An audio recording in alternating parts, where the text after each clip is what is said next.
തീർച്ചയായും അങ്ങനെ തന്നെയാണോ? ഞാൻ ഒരു കെ പി അഭിലാഷിലേക്ക് കൂടി പോവുകയാണ്. നമ്മൾ ഓവറോൾ ഈ ഒരു ബഡ്ജറ്റിനെ നോക്കിക്കാണുകയാണ് എങ്കിൽ വലിയ പ്രഖ്യാപനങ്ങൾ ഇല്ല എന്നുള്ളത് നമുക്ക് ആദ്യം തന്നെ പ്രകടമാവുകയും ചെയ്യുന്നു. പക്ഷേ ഇതിലൂടെ ഇവർ മുന്നോട്ട് വെക്കുന്ന സാധ്യതകൾ എന്തൊക്കെയാണ്? ഒപ്പം തന്നെ ഒന്ന് ഓടിച്ചു നോക്കിയാൽ ഏതൊക്കെ സുപ്രധാന പദ്ധതികൾ ഇന്നത്തെ പ്രഖ്യാപനത്തിലുണ്ടായിരുന്നു? മിഥുൻ, 2024 ഇടക്കാല ബജറ്റ് നിർമ്മല സീതാരാമൻ അവതരിപ്പിക്കുമ്പോൾ തന്നെ എടുത്തു പറഞ്ഞത് 2024 ജൂലൈയിൽ വിശദമായൊരു ബജറ്റ് അവതരണം ഉണ്ടാകും എന്ന് തന്നെയാണ്. അതിൽ നിന്ന് തന്നെ വായിച്ചെടുക്കേണ്ടത് അടുത്ത ലോക്സഭാ തെരഞ്ഞെടുപ്പിൽ BJP അധികാരത്തിൽ വരുമെന്ന തികഞ്ഞ ആത്മവിശ്വാസത്തിലാണ് നിർമ്മല സീതാരാമൻ ഈ ബജറ്റ് അവതരിപ്പിച്ചത് എന്നുള്ളതാണ്.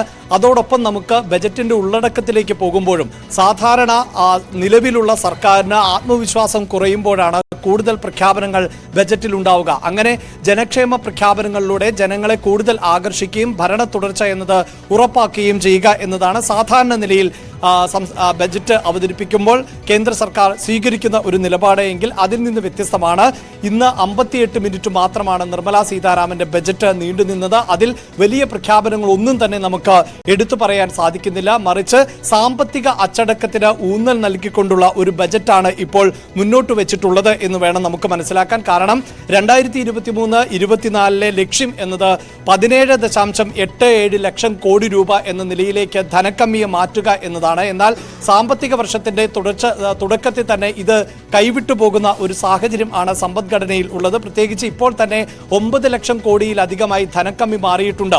അതുകൊണ്ട് തന്നെയാണ് ധനമന്ത്രി നിർമ്മല സീതാരാമൻ വ്യക്തമാക്കിയത് അടുത്ത സാമ്പത്തിക വർഷത്തിലെ ധനക്കമ്മി 5.1 എന്ന നിലയിലേക്ക് കുറയ്ക്കണം എന്നുള്ളത്. അതിൽ നിന്ന് തന്നെ വളരെ കൃത്യമായ സാമ്പത്തിക അച്ചടക്കത്തോടുകൂടി രാജ്യം മുന്നോട്ട് പോകേണ്ടതിന്റെ ആവശ്യകതയാണ് പറയുന്നത്. ഒരുപക്ഷെ പ്രധാനമന്ത്രി ധന്യൻ യോജന ഉൾപ്പെടെയിൽ ഏതാണ്ട് 3000 രൂപയുടെ വർധനവ് വരുത്തി ഡയറക്റ്റായി കർഷകരുടെ അക്കൗണ്ടിലേക്ക് പണമെത്തുന്ന 6000 നിന്ന് 9000 ഉയർന്നേക്കും എന്ന തരത്തിലൊക്കെയുള്ള സൂചനകൾ ഉണ്ടായിരുന്നു. എന്നാൽ അതിന് ധനമന്ത്രി തയ്യാറായിട്ടില്ല. അതിന് പ്രധാനപ്പെട്ട കാരണമായി നമുക്ക് മനസ്സിലാക്കേണ്ടത് 3000 കോടി രൂപ ഈ അക്കൗണ്ടുകളിലേക്ക് 3000 രൂപ വെച്ച് ഓരോ അക്കൗണ്ടിലേക്കും എത്തുമ്പോൾ അത് കോടിക്കണക്കിന് രൂപയുടെ വലിയ ബാധ്യത സർക്കാരിന് വരുത്തിവെക്കുന്നതാണ്. ഇപ്പോൾ തന്നെ സർക്കാരിന്റെ ചെലവുകൾ എന്നത് വളരെയധികമാണ്.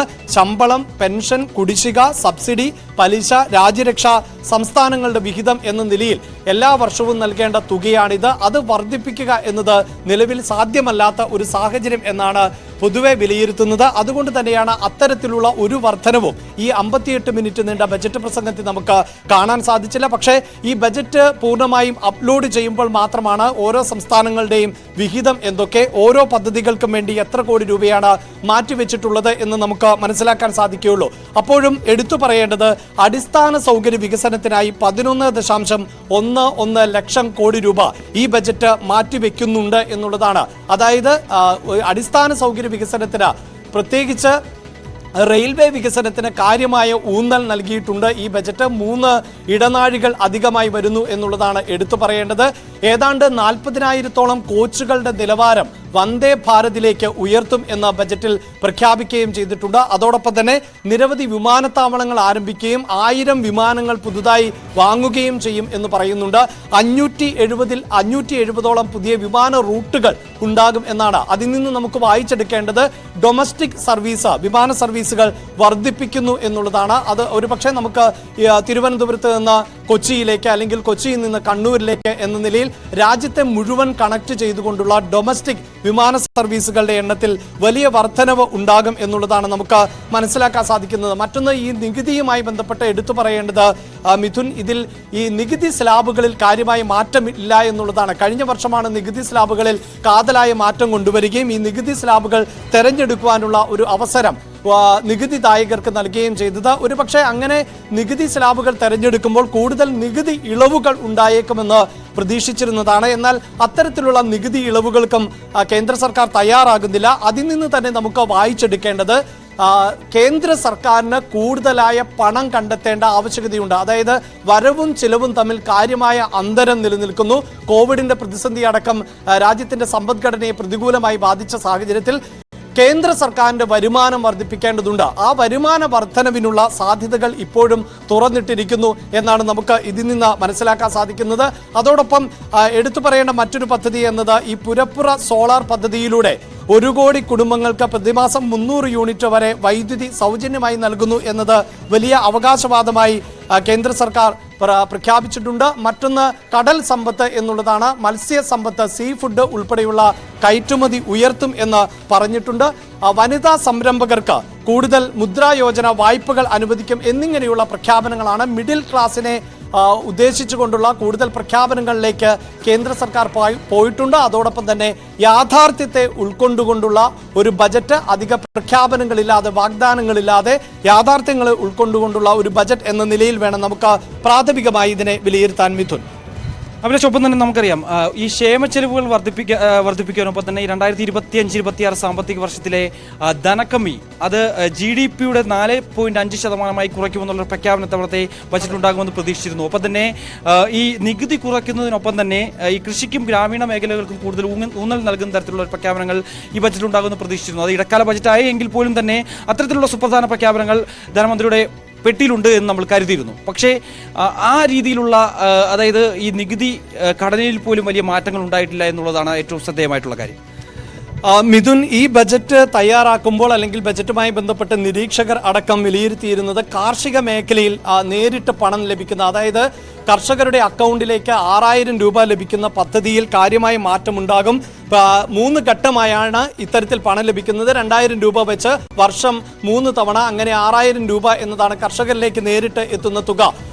ഇവിടെ കഴിഞ്ഞ ചർച്ചകളിലടക്കം നമ്മൾ പ്രധാനമായും സൂചിപ്പിച്ചത് ഇന്ത്യയിലെ മധ്യവർത്തി കുടുംബങ്ങൾ ആണ് ഇപ്പോൾ വലിയ പ്രതിസന്ധി നേരിടുന്നത് എന്നുള്ളതാണ്. അതായത് കാര്യമായ വർധനവ് ഈ കാർഷിക മേഖലയിൽ തൊഴിൽ തുടരുന്നവർക്കിടയിൽ അല്ലെങ്കിൽ മിഡിൽ ക്ലാസ് ഫാമിലിയിൽപ്പെട്ട തൊഴിലാളികൾക്ക് സ്വകാര്യ സ്ഥാപനങ്ങളിലടക്കം ജോലി ചെയ്യുന്നവരുടെ ഒന്നും വരുമാനത്തിൽ കാതലായ മാറ്റമില്ല. പക്ഷേ അവരുടെ നിത്യോപയോഗത്തിനുള്ള ചെലവ് ക്രമാനുഗതമായി വർദ്ധിച്ചിട്ടുണ്ട് കഴിഞ്ഞ കുറേ വർഷങ്ങളിൽ എന്നതാണ്.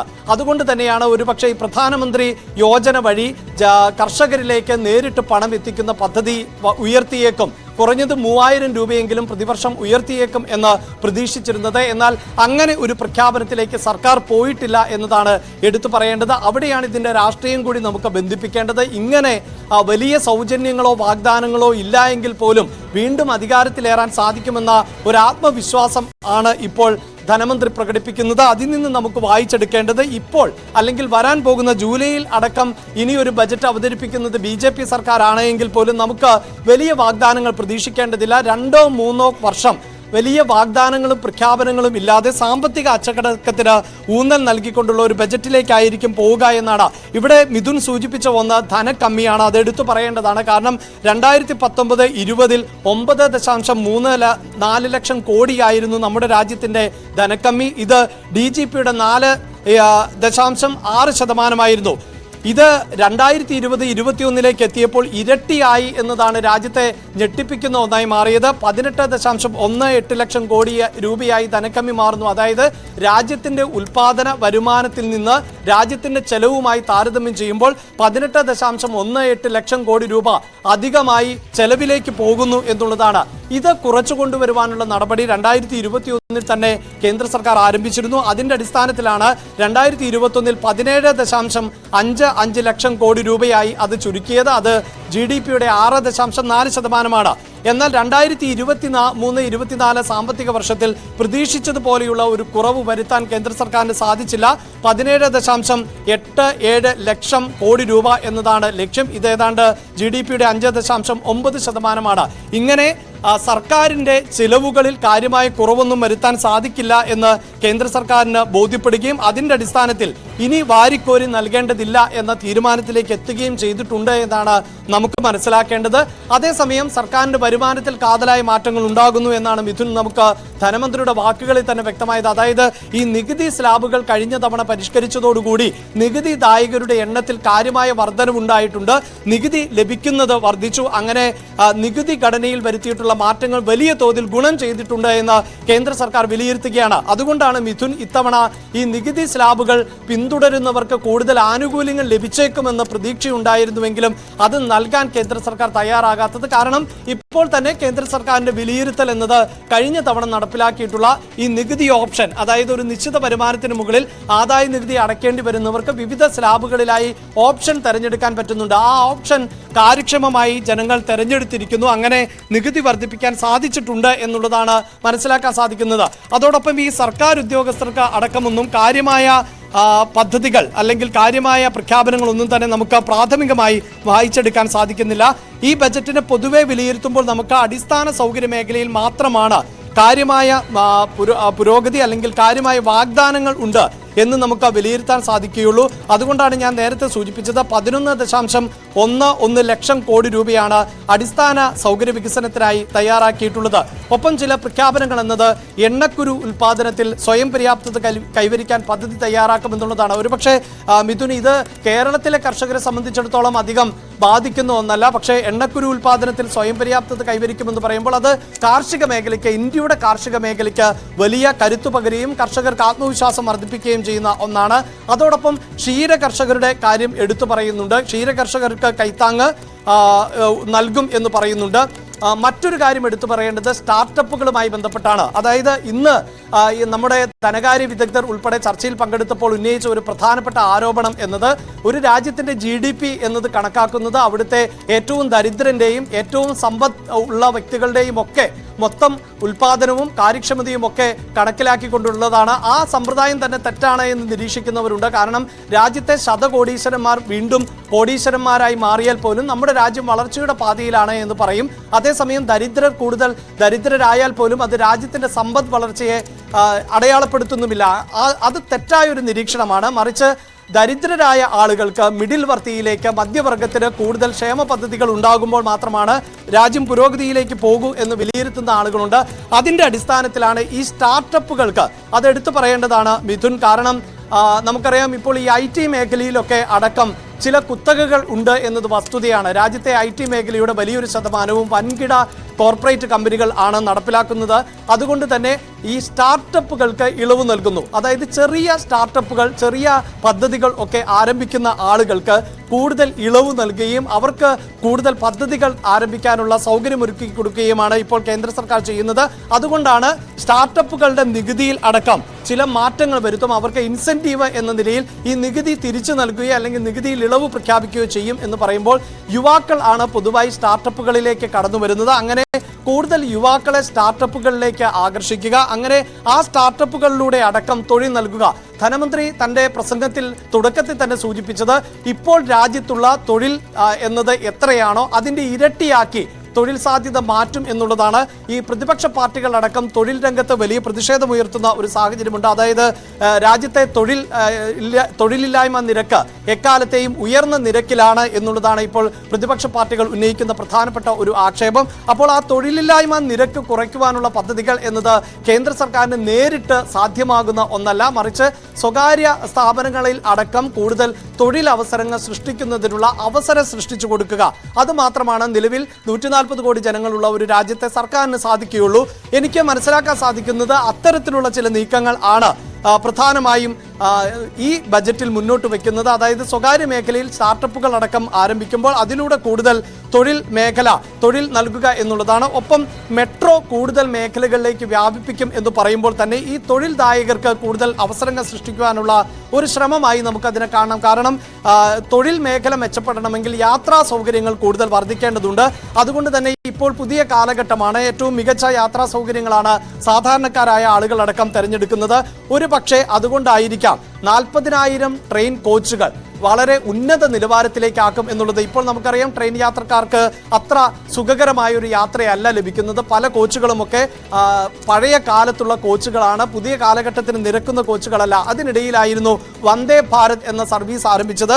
വന്ദേ ഭാരതിന് ടിക്കറ്റ് നിരക്ക് കൂടുതലാണ് എങ്കിൽ പോലും 100% കൂടുതൽ ബുക്കിംഗ് നേടുന്നു വന്ദേ ഭാരതിന് എന്നുള്ളതാണ് എടുത്തു പറയേണ്ടത്. അതായത് ബുക്ക് ചെയ്യുന്ന പല ആളുകളും യാത്ര ചെയ്യാതിരിക്കുകയും പിന്നീട് യാത്രക്കാർക്ക് അതിൽ റെയിൽവേയിൽ അവസരം ലഭിക്കുകയുമാണ് ചെയ്യുന്നത്. അങ്ങനെ 100 സീറ്റുകൾ ഉണ്ടായെങ്കിൽ 110 സീറ്റുകളുടെ തുകയാണ് ഇപ്പോൾ കേന്ദ്ര സർക്കാരിന് ഈ റെയിൽവേയിൽ നിന്നൊക്കെ വന്ദേ ഭാരത് പോലെയുള്ള സർവീസുകളിൽ നിന്ന് ലഭിക്കുന്നത്. അപ്പോൾ ജീവിത നിലവാരം ഉയരുകയാണ്, യാത്രാ സൗകര്യങ്ങൾ ഉയർത്തേണ്ടതുണ്ട് എന്ന് കേന്ദ്ര സർക്കാരിന് ബോധ്യപ്പെടുന്ന സാഹചര്യം ഉണ്ടാകുന്നു. അതുകൊണ്ടായിരിക്കാം ഒരുപക്ഷെ ഈ റെയിൽവേ കോച്ചുകൾ പരിഷ്കരിക്കും. 40,000 കോച്ചുകൾ പരിഷ്കരിക്കും, അത് വന്ദേ ഭാരതിന്റെ നിലവാരത്തിലേക്ക് ആക്കുമെന്ന് പറയുന്നുണ്ട്.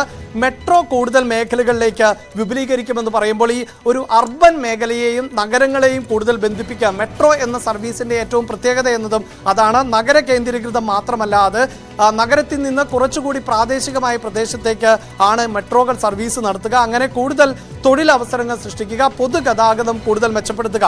ഒപ്പം മിഥുൻ, എനിക്ക് എടുത്തു പറയേണ്ടത് ഈ പ്രഖ്യാപനങ്ങളിലൊന്നും റോഡ് വികസനവുമായി ബന്ധപ്പെട്ട്, ഹൈവേ വികസനവുമായി ബന്ധപ്പെട്ട് പ്രത്യേകിച്ച് പ്രഖ്യാപനങ്ങൾ എടുത്തു പറഞ്ഞില്ല. പക്ഷെ നമുക്കറിയാം ഈ 58 മിനിറ്റുള്ള ഒരു പ്രസംഗമാണ്. ആ പ്രസംഗത്തിൽ പൊതുവെ പറഞ്ഞു പോവുക എന്നുള്ളതാണ് നമുക്ക് മനസ്സിലാക്കേണ്ടത്. പക്ഷേ ഓരോ പദ്ധതികൾക്കും, അതായത് ദേശീയപാത വികസനത്തിന്, മെട്രോയ്ക്ക്, അതോടൊപ്പം തന്നെ വിമാന സർവീസുകൾക്കൊക്കെ എത്ര തുക നൽകിയിട്ടുണ്ട്, എത്ര തുകയാണ് അനുവദിച്ചിട്ടുള്ളത് എന്നതൊക്കെ നമുക്ക് ബജറ്റ് ഇനി അപ്ലോഡ് ചെയ്യുമ്പോൾ മാത്രമാണ് അറിയാൻ സാധിക്കുക. പക്ഷേ വാരിക്കോരി സാധാരണ നിലയിൽ ഒരു തെരഞ്ഞെടുപ്പ് അടുക്കുമ്പോൾ നൽകുന്നത് പോലെയുള്ള പ്രത്യേക വാഗ്ദാനങ്ങൾ അല്ലെങ്കിൽ സാധാരണക്കാരെയോ പൊതുജനങ്ങളെയോ ഒക്കെ അമ്പരിപ്പിക്കുന്ന പ്രഖ്യാപനങ്ങൾ ഒന്നും തന്നെ നമുക്ക് കാണാനില്ല.